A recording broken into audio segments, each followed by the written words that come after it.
in your own experience with these kinds of losses, what would you say would be an indicator that trauma is playing a role?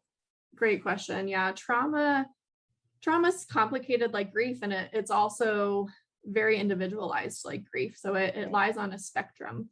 And trauma doesn't just have to be a clinical diagnosis of, post-traumatic stress disorder, Right. PTSD.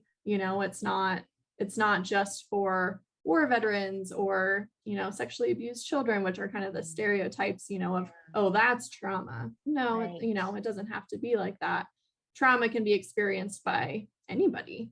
And, certain events could be traumatic to one person and the person next to them experiencing it not, Yeah. like husband and wife would be, a common example, I don't know about, your situation, Eileen, but, you could experience this trauma and your friend who also had a stillborn baby in the movie theater, if she didn't She experience didn't. that Right, same, that's right. It wasn't right? her same experience. Or even my Yeah. husband could watch, even just, I learned afterwards that even just shows like, I don't know, a hospital show where somebody like Yeah. code red, code blue, Yep. everybody needs to come running. Those would set me off. My husband could watch them and he was right there with me in the NICU, right? And he Yeah. didn't have that same, I had to say, I can't watch this, I have to leave the room. But Yeah. he didn't have that experience at all. So you're right. Like that's a perfect example It's, because we sure yeah. did live through the same thing and Yep. didn't experience it the same way.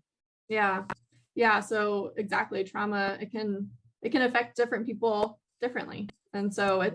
it's important to kind of know what to look out for, which is I think what you're kind of asking, Eileen, because Yes. trauma usually stereotypically comes from something that's complicated, or the tragic loss or the sudden death, or complications around the death, for example, a car accident or death by suicide or a murder, or something horrific, that is just so unexpected, so it's seemingly unnatural that Yeah. our brain doesn't process it in a healthy way because it's so hard to even grasp, right? Yes. So when we're looking for trauma symptoms, it would be kind of all the experiences and the symptoms of grief that we've already mentioned, but kind of also escalated to the point where it's affecting our ability to function day to day. Mhm. Now, in grief, again, the kind of early months of that, you might be like, oh, I have trauma because I'm not functioning. But Yeah, this because would be kind function is of hard. prolonged Yes. inability to function. So, trauma affects our ability to sleep, it affects our ability to have an appetite, it affects our ability to be in relationships. So, if I'm experiencing trauma, I might find it difficult to engage with my children or engage with my husband or sit through mass or go to work, or for a child, go to school and be able to focus, um, I don't want to be with friends anymore. I just kind of want to Mhm. isolate.